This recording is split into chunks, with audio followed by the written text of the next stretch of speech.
Hai, Assalamualaikum dan salam sejahtera. Berjumpa lagi di channel Cikgu Sud. Ya, hari ini Cikgu akan sambung untuk penjelasan bab yang ketiga, ya, bab komunikasi. Okey, untuk kali ini kita akan lihat berkaitan dengan anak topik jenis dan media komunikasi.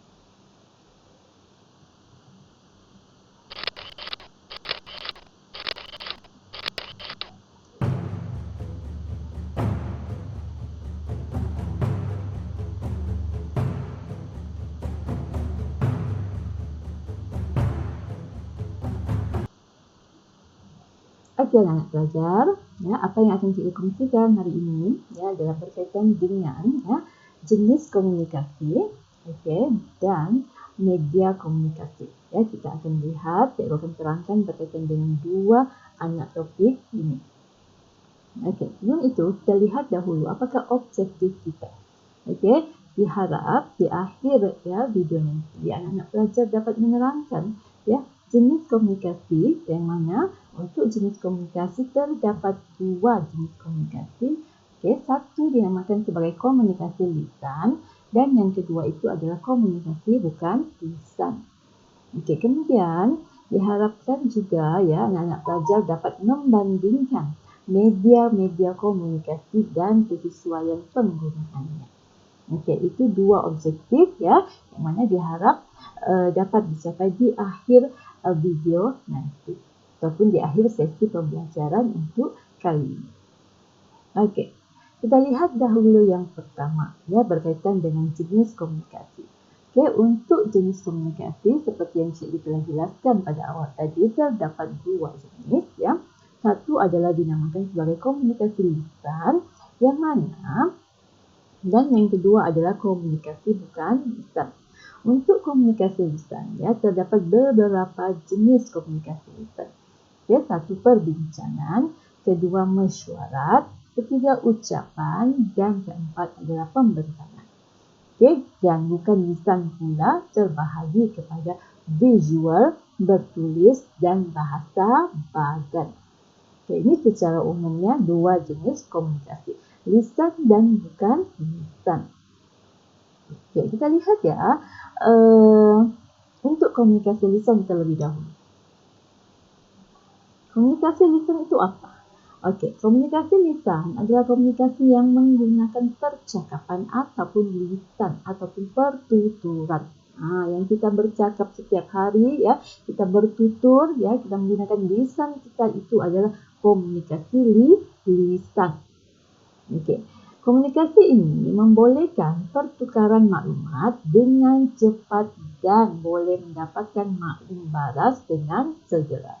Kita bertutur, kita bercakap dengan seseorang, maklumat kita dapat sampaikan dengan segera dan maklum balas daripada pihak yang dibawa bertutur ataupun bercakap itu juga kita akan dapat dengan segera.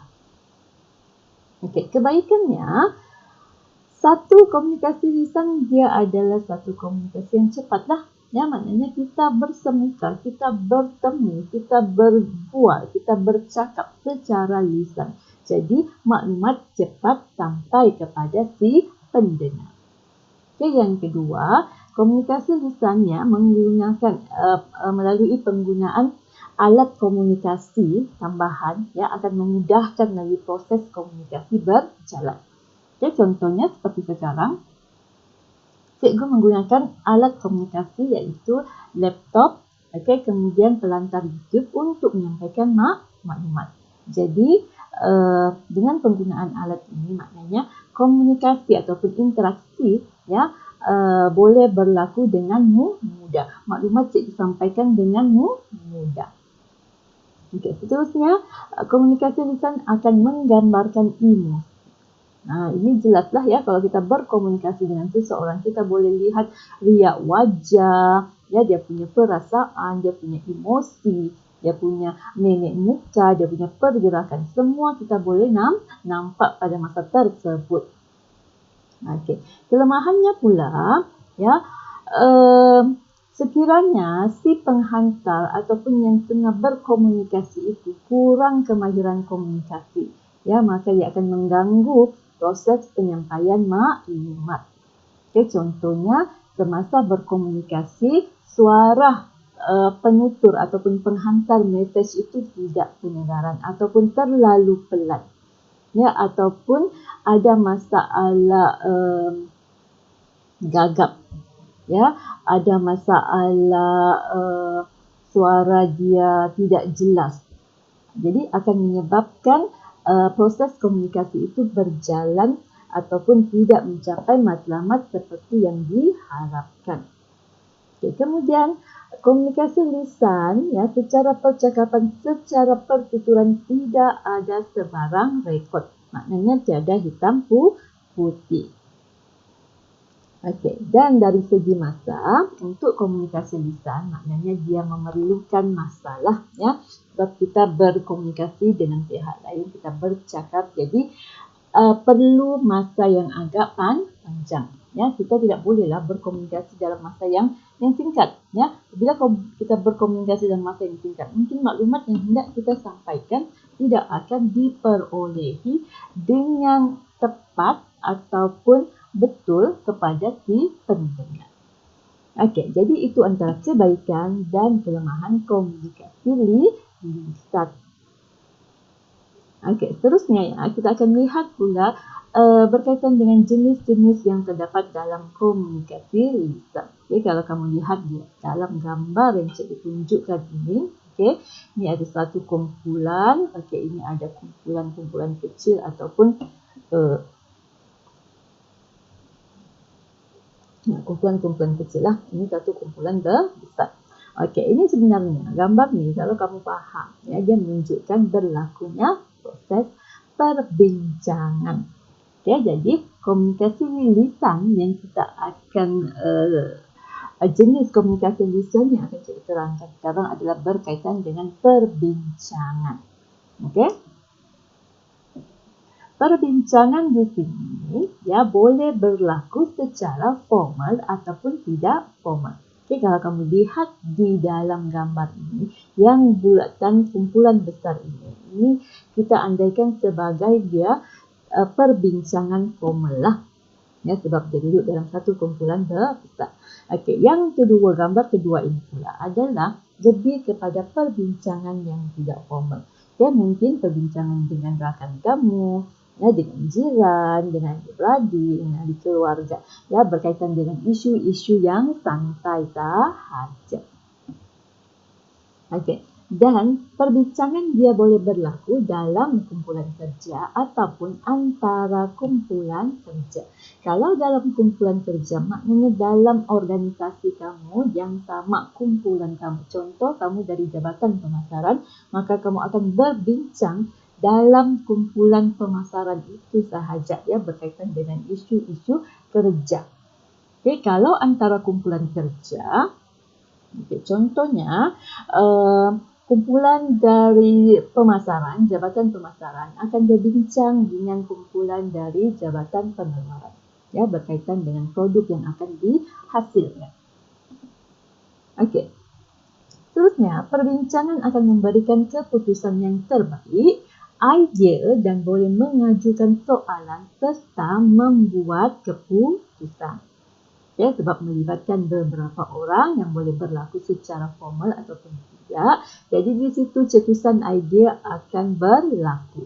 Ya, kita boleh memilih keputusan yang terbaik hasil daripada perbincangan yang dilakukan. Okey. Yang kedua ini adalah mesyuarat. Ya, jenis yang kedua dalam komunikasi lisan adalah mesyuarat. Okey, mesyuarat di sini, ya, dia adalah pengaliran dua hala antara ahli kumpulan dalam situasi formal. Okey, beza mesyuarat dengan perbincangan tadi. Perbincangan dia boleh wujud, dia boleh berlaku dalam dua keadaan, ya, formal dan tidak formal. Tetapi mesyuarat dia hanya berlaku dalam situasi yang formal. Okey, situasi formal. Okay. Apa faedah mesyuarat? Okay. Mesyuarat dapat memudahkan interaksi berlaku, ya, dapat menyelesaikan masalah dapat bertukar idea dan dapat maklum balas dengan segera. Ya, apabila kamu melakukan mesyuarat sebab melibatkan beberapa orang dan secara formal. Selain itu, ya, mesyuarat juga akan membentuk kumpulan yang terdiri daripada pelbagai latar belakang, ya, pengalaman, ilmu pengetahuan. Jadi, kemungkinan idea-idea itu akan muncul daripada latar individu-individu yang berbeza lah, ya, yang mempunyai latar belakang yang berbeza, pengalaman yang berbeza. Jadi, ini akan memudahkan lagi berlakunya proses perbincangan dan memudahkan lagi kepada pencapaian matlamat ataupun pembuatan keputusan dalam organisasi. Okey. Yang ketiga ini, kalau kamu lihat, ini biasa ya kita lihat ya. Tengok gambar yang ini. Dia sedang memberi apa? Ini pun. Okey, ini biasa. Okey, kalau anak pelajar dapat teka, ini adalah berkaitan dengan jenis yang ketiga iaitu ucapan. Apa itu ucapan? Ucapan adalah komunikasi sehala yang melibatkan pengaliran maklumat daripada pemberi ucapan kepada audiens. Biasa kan lihat orang berucap kan, hanya dia sahaja yang menyampaikan maklumat, sementara yang lain hanya jadi pendengar. Okey. Ucapan akan melibatkan penyampaian mesej kepada sekumpulan manusia. Maknanya ada dia punya audiens pendengar, ya, yang agak besar lah. Ya. Okey, kemudian ini biasa kamu lakukan sebagai pelajar. Ya, sedang buat apa ni? Sedang buat pembentangan. Okey, apa itu pembentangan? Okey, pembentangan melibatkan komunikasi formal oleh pembentang kepada pendengar. Okey, yang mana kaedah penyampaiannya akan menggunakan alat bantuan seperti video, slide, grafik dan lain-lain. Ini yang memang biasalah kalau pelajar tingkat 6 dia memang akan selalu ada aktiviti pembentangan. Okey, itu adalah 4 jenis komunikasi lisan, ya. Perbincangan, mesyuarat, okey, kemudian pembentangan dan ucapan. Okey. Terusnya pula kita akan lihat berkaitan dengan komunikasi bukan lisan. Jadi kalau komunikasi lisan menggunakan percakapan, komunikasi bukan lisan pula adalah yang sebaliknya. Ya, komunikasi yang tidak menggunakan percakapan ataupun pertuturan ataupun lisan. Okey, jadi komunikasi ini dia gunakan apa? Okey, dia akan menggunakan macam mana? Dari mimik muka, dari gambar, dari tulisan ataupun pergerakan badan. Maknanya maklumat akan disampaikan melalui contoh mimik muka, ya, melalui gambar, tulisan dan pergerakan badan. Kebaikannya komunikasi bukan lisan, satu boleh disimpan atau direkod. Okay? Terutamanya yang tulisan lah. Ya, tulisan kamu tulis, kamu ada rekod, kamu boleh simpan. Begitu juga dengan gambar. Tapi kalau pergerakan badan dan mimik muka itu tidaklah pula boleh disimpan kan? Okay. Terusnya boleh dihantar ke kawasan pendalaman. Okay, contohnya kamu mau kirim surat menggunakan tulisan. Maka boleh dihantar ke kawasan pendalaman. Okay. Kemudian penerima boleh mengambil masa yang lama untuk memahami mesej. Ya, apabila mesej itu dihantar melalui tulisan contohnya ataupun gambar. Okay. Yang membaca ataupun melihat, dia boleh mentafsir, dia boleh ambil masa untuk mentafsir apa yang cuba disampaikan sehinggalah dia betul-betul faham. Okey, kelemahannya pula, ya, penghantar tiada kawalan terhadap mesej lah. Maksudnya kamu menghantar benda itu dan kamu tidak boleh kawal apa yang telah kamu hantar itu yang akan orang terima.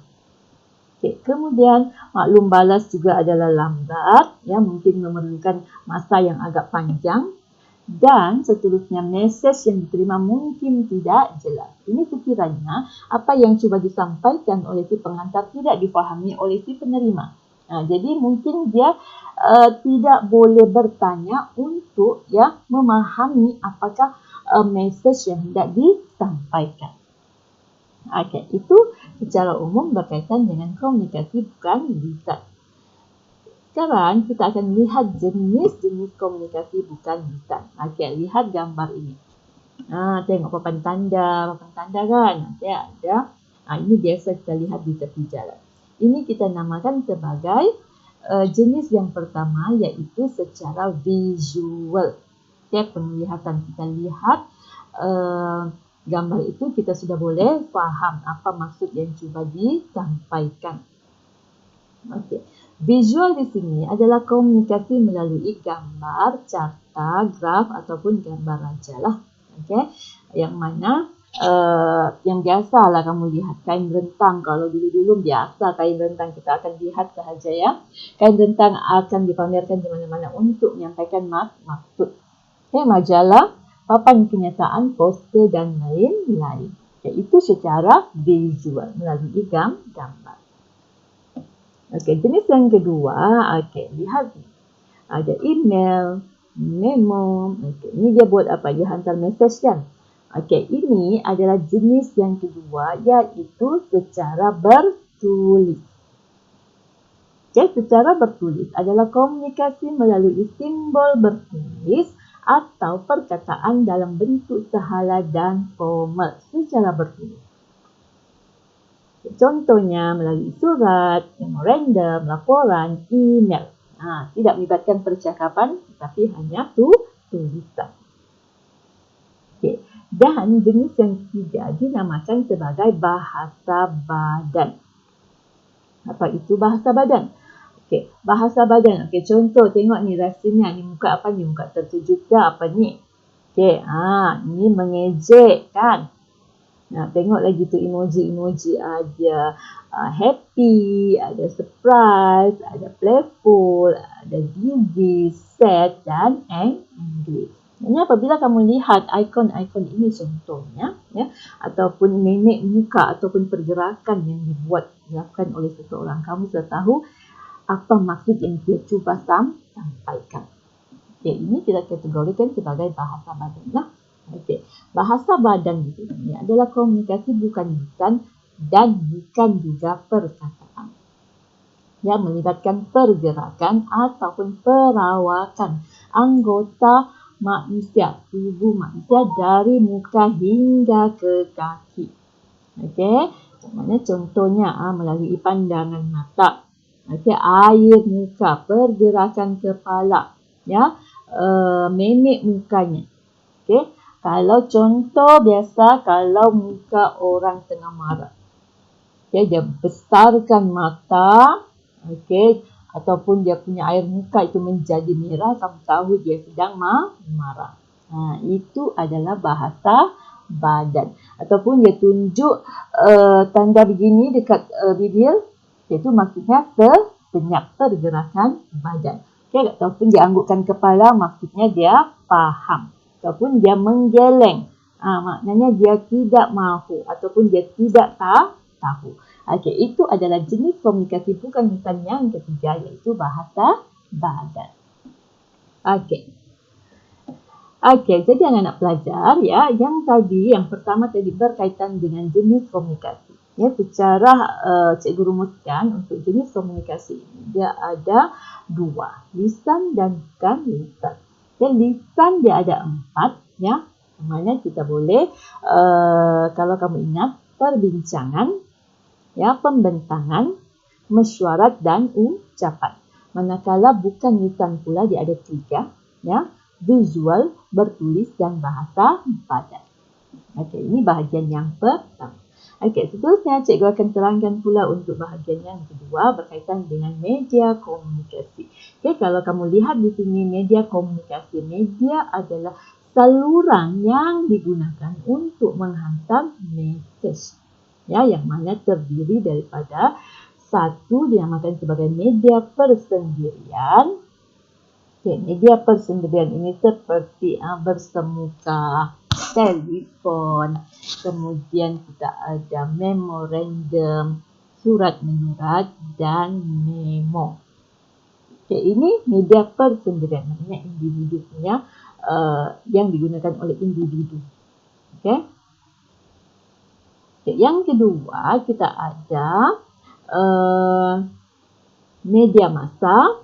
Okay, media massa terbahagi kepada dua. Satu media cetak, ya, media cetak di sini contohnya laporan, ya, buletin dalaman dan pekeliling.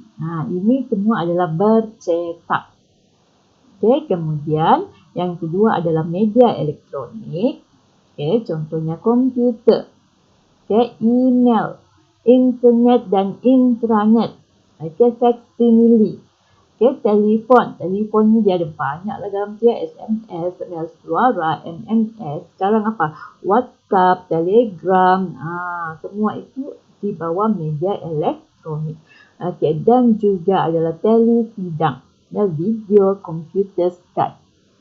Dan ini adalah media komunikasi. Jadi untuk media ini dia tidak banyak, ya, apa yang anak-anak pelajar kena faham.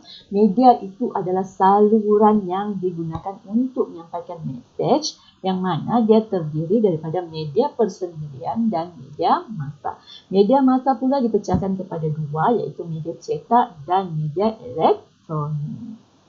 Okey, jadi silakan, itu sahaja perkongsian cikgu untuk kali ini, ya, berkaitan untuk dua anak topik yang terakhir dalam topik ataupun subtopik kemahiran komunikasi, ya, jenis dan media komunikasi.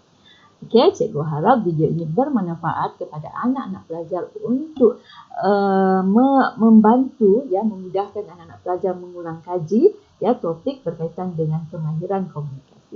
Okay, sekiranya video ini bermanfaat, jangan lupa like, share dan subscribe channel cikgu, dan teruslah ke channel cikgu untuk melihat perkongsian-perkongsian lain berkaitan dengan subjek pengajian permuda.